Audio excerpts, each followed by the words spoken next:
Am I the a-hole for treating my son's girlfriend like a daughter while excluding his sister? I, 60 male, have what I consider to be 4 children. My first wife had 2 children, Paul and Ruby, before we married. And because I loved her, I loved those children as my own. In our marriage, we had 1 child, Lucas.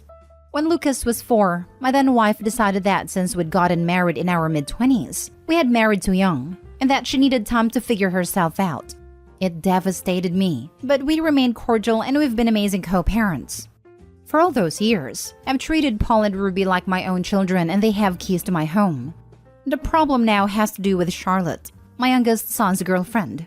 Charlotte and Lucas have been friends since they were in 7th grade, and they started dating in 9th grade. Me and my current wife became legal guardians of Charlotte due to maltreatment at her house, and we unofficially adopted her when she was 14. She's my 4th child. For all of my children, I paid for their college education, got them cars on their 16th birthdays, you name it. Lucas and Charlotte went to medical school and I paid for their tuition. They're in residency now and I paid a rent for both of their apartments. My ex-wife likes Charlotte, but the other day she told me she needed me to start helping Marissa the way I help Charlotte. I was shocked, because in the more than 30 years I've known her, she's never demanded anything. And Marissa is the child she has with her current husband, so I don't feel any obligation towards Marissa. I told my ex-wife that Marissa is not my child, and that I want the best for her because she's the half-sister of 3 of my children, but I will not be contributing financially. I told my ex that whatever money she saved from me treating Paul and Ruby as my own children, she needs to contribute that savings toward Marissa. I mentioned how she didn't have to pay for anything regarding the 2 of them at the time she's known me. Her response was that Charlotte is not my daughter until Lucas marries her, and that I'm punishing Marissa because of who her father is. I could afford to help Marissa, but I'm choosing not to. And I've never had a fight with my ex until now, and it makes me concerned about how Lucas will view me or already views me for not helping his sister out. What should I do? Now for the top comments. So to clarify, Paul and Ruby are not biologically yours. That being said, you treat them and pay for them as if they were biologically yours, because they existed prior to your marriage to your ex-wife. Incredibly kind and generous. Especially then ex-wife split-ended things with you. Your ex-wife and you had a kid together, Lucas, who you take 100% financial responsibility and treat him like your child because he is. Congratulations for being a decent parent. Now there's Charlotte, who you've known since she was what, like 10? Came from a horrible home life, and you became her legal guardians at 14. So again, you treat someone who isn't actually your own child like your own and take financial care of them. Very admirable. The question comes into play about Marissa, who is your ex-wife's new child. So she's related to Paul, Ruby, and Lucas. Aside from that, you've never taken care of her or been responsible for her because you're not with her mom and her mom has a husband. Not the a-hole. This is a very nice comment, and it really made my day. I mean it. There's a genuine niceness there that I appreciate. It's honest. It is what most of us are thinking. You sound like an awesome dad. Keep up the good work. Not the a-hole. You have zero obligation to her. It's ridiculous your ex even suggested this. Glad to hear from an outsider that it's ridiculous. I really was wondering whether Lucas thought I had perhaps been malicious all these years. When I see Marissa at public events, I'm very kind to her. And of course, if anything catastrophic happened to them, I wouldn't have them live on the street. But my ex and her husband are both federal employees making decent money. They're middle class and they had debts with Marissa's undergrad, but that's not the end of the world. I'm gonna bet that Lucas knows that despite her being his half-sister, she's not your obligation to pay for. Gently, I think you're worried about what Lucas will think for no reason. Given your kind treatment to Charlotte, he knows you're not some cruel guy who enjoys people suffering. My concern was really that the 4 of them having significantly different lives compared to Marissa, and I don't want there to be any tension because of me. This could be what my ex wanted me to feel, and it's working, I guess. Next story. Am I the a-hole for allowing my stepmom to adopt me? Okay, I, 15 male, have a stepmom, Carrie, 46 female. She has been my stepmom since I was 6. My mom and dad divorced when I was 3 after he caught my mom cheating, and my mom then moved in with her affair partner, Tim. Tim has always been a huge prick. At first he seemed nice, but then after he and my mom got married, he became extremely rude. And he always tried to get me to call him dad, even though he knows I hate him. Tim would say things like, "I stepped up to take care of you while your deadbeat father stood around and did nothing, so call me dad," even though my dad had most of the custody and Tim never even did anything to take care of me. Like when I was 10 and it was raining, I called him and asked him to pick me up from school, but he told me to shut up and he was watching football. So I had to walk home in a t-shirt and shorts while it was raining, and then when I got home, my mom yelled at me for being wet.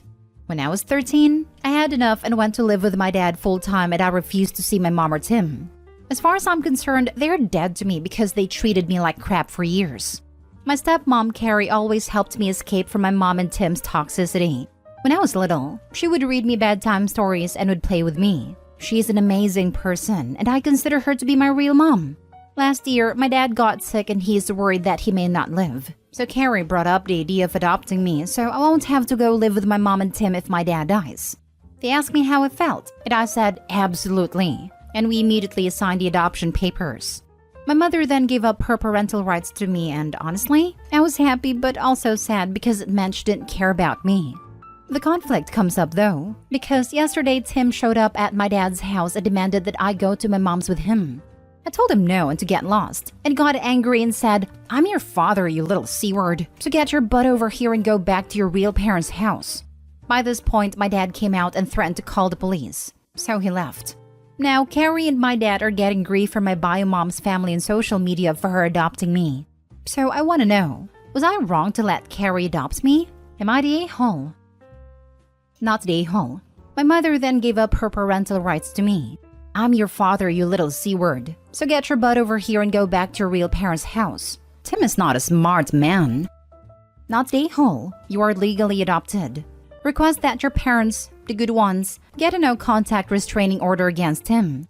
It's a tough lesson to learn that you are being mistreated by people who should love and care for you. I'm sorry you had to learn it. Not the a-hole. Your dad is protecting you. If your mom wanted to be your real mom forever, she should have done a better job of it.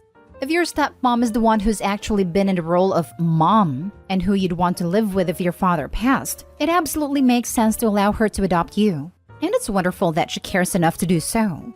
I'm sorry those people are doing this to you when you're already going through such a difficult time. If you don't mind, please show this next bid to your dad. You can take it out of context if you don't want him to see this thread.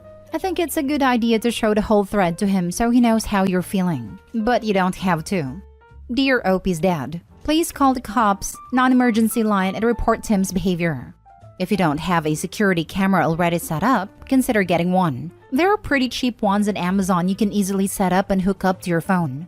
Tim tried to kidnap your child and verbally harassed the kid in the process.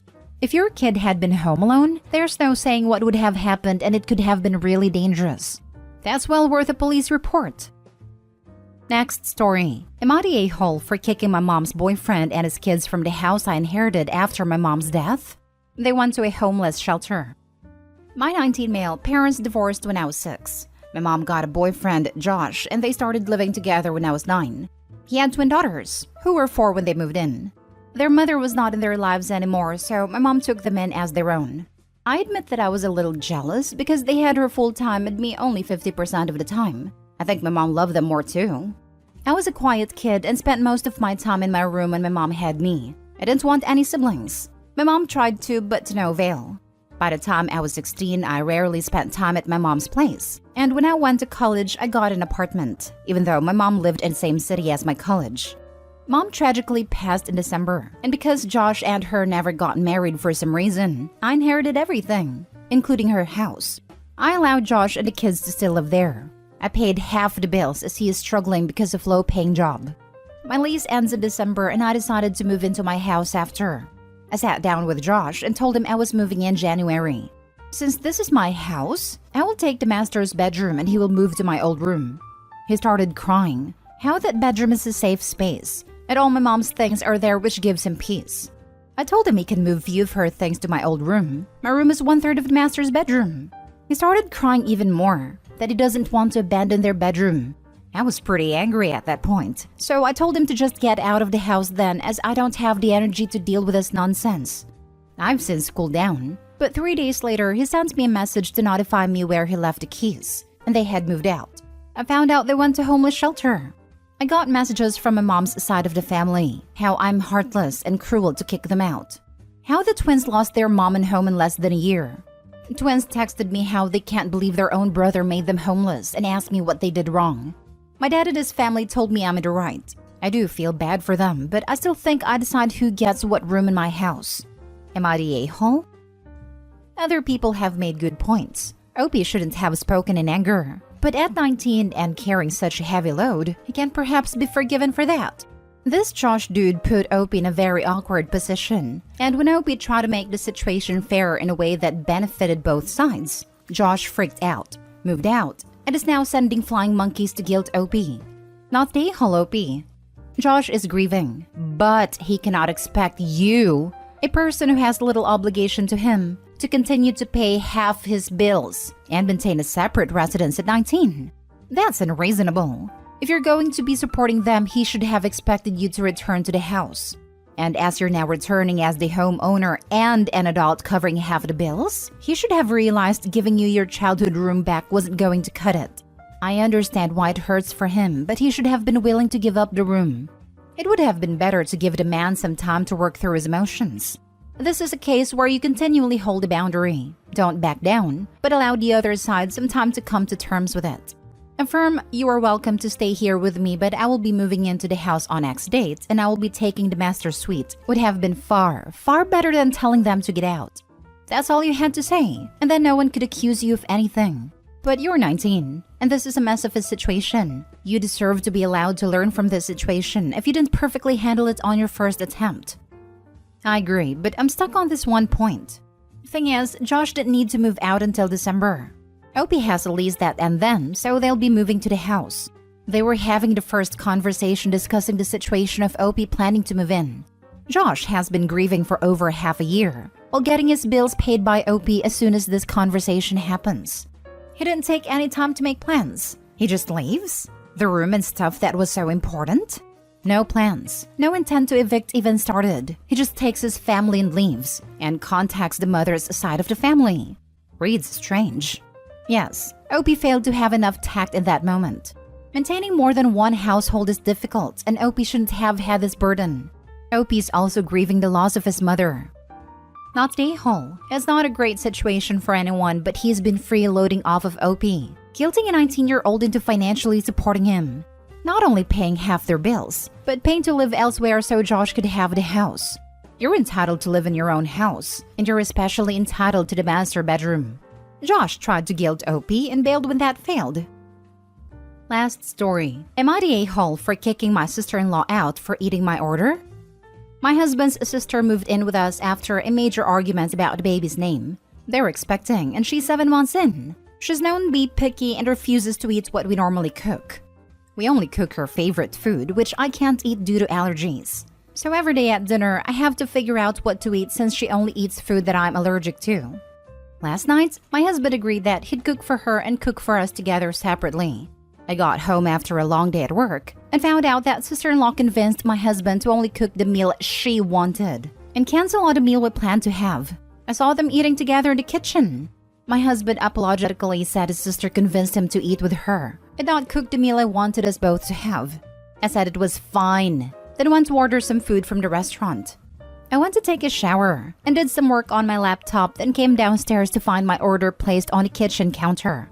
It was open and someone ate the majority of it.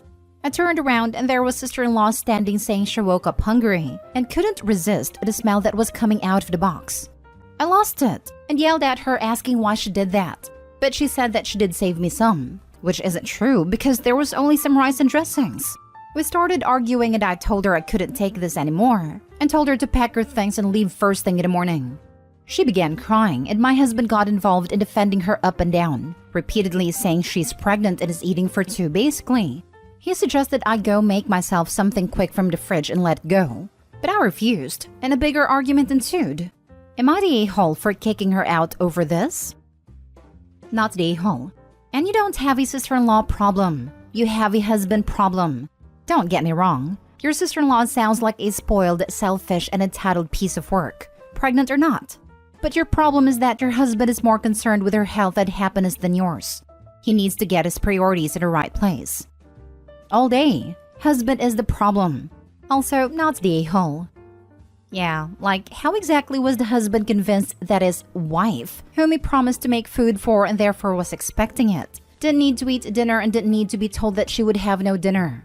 Apparently, literally, because she wasn't even allowed the food she got for herself afterwards. Sister-in-law's the a-hole, but husband is the bigger a-hole. Just throw the whole family away. It's very clear how little they think of you, OP. Not the a-hole. Not the a-hole, and honestly, I think your husband should go with her. She's not an infant herself. She can make her own food if she doesn't want what everyone else is having. And if she wants more when she's done with that, she can find a way to get it that doesn't involve depriving you of even one meal. OMG this. So much. Okay, she convinced him to eat with her to keep company, but he should have still either cooked for you as promised or ordered takeout. You need to have a major talk with him. That's not okay. Not the a-hole. She knew what she was doing. Even if she did leave you some, she's disrespectful as heck for not asking first, especially after she already ate dinner. You couldn't have been in the shower for that long. She wasn't hungry. She's greedy and vindictive. You need to have a chat with your husband about his priorities.